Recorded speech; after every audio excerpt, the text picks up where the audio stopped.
తెలంగాణలో త్వరలో క్యాబినెట్ విస్తరణ ఉంటుందా? ఖాళీగా ఉన్న బెర్తులను భర్తీ చేస్తారా? క్యాబినెట్ విస్తరణపై ప్రస్తుతం పెద్ద సస్పెన్సే నెలకొంది.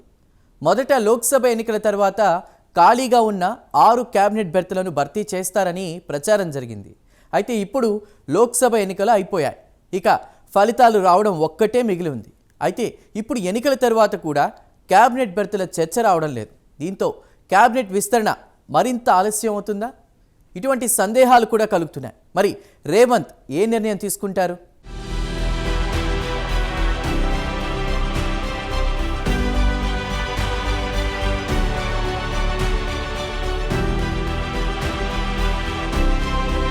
తెలంగాణలో కేబినెట్ విస్తరణపై సందిగ్ధం నెలకొంది. మొదటి లోక్సభ ఎన్నికల తర్వాత ఖాళీగా ఉన్న 6 బెర్తులు భర్తీ చేస్తారని ప్రకటించినా ఇప్పుడు ఆ ఇష్యూ చర్చకు రాకపోవడంతో కేబినెట్ విస్తరణ మరింత ఆలస్యమయ్యే అవకాశం కనిపిస్తోంది. మొదట లోక్సభ ఎన్నికల తర్వాత మంత్రి పదవుల భర్తీ ఉంటుందని పార్టీ పెద్దల ప్రకటనతో ఆశావహులు మాత్రం ఎవరికి వారు ప్రయత్నాలు చేస్తున్నారు. పార్టీకి తాము చేసిన సేవలను ప్రత్యేకంగా పేర్కొంటూ ప్రభుత్వ పెద్దల ముందు ఉంచుతున్నారు. క్యాస్ట్ ఈక్వేషన్స్ లో భాగంగా తమకు మంత్రి పదవి ఇవ్వాలని చాలా మంది నేతలు ప్రపోజల్ పెట్టుకుంటున్నారు. అయితే స్థానిక సంస్థల ఎన్నికల తర్వాతే కేబినెట్ విస్తరణ ఉండనుందనే ప్రచారం జరుగుతోంది. అయినప్పటికీ ఎమ్మెల్యేలు మాత్రం తమ ప్రయత్నాలు ఇప్పటి నుంచే మొదలుపెట్టినట్టుగా తెలుస్తోంది.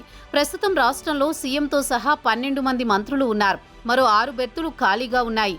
వాటిని జిల్లాల వారీగా, సామాజిక వర్గాల వారీగా భర్తీ చేయనున్నారు.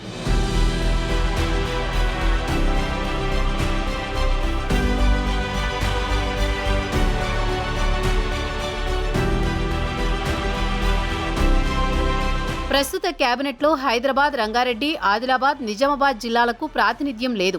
దీంతో త్వరలో భర్తీ చేయబోయే మంత్రి పదవుల నియామకంలో ఈ జిల్లాలకు చెందిన నేతలకు ప్రాధాన్యత దక్కే అవకాశం ఉంది. హైదరాబాద్ నుంచి బీఆర్ఎస్ ను వీడి కాంగ్రెస్ లో చేరిన సీనియర్ ఎమ్మెల్యేలకు మంత్రి పదవి ఇచ్చే అవకాశం కనిపిస్తోంది.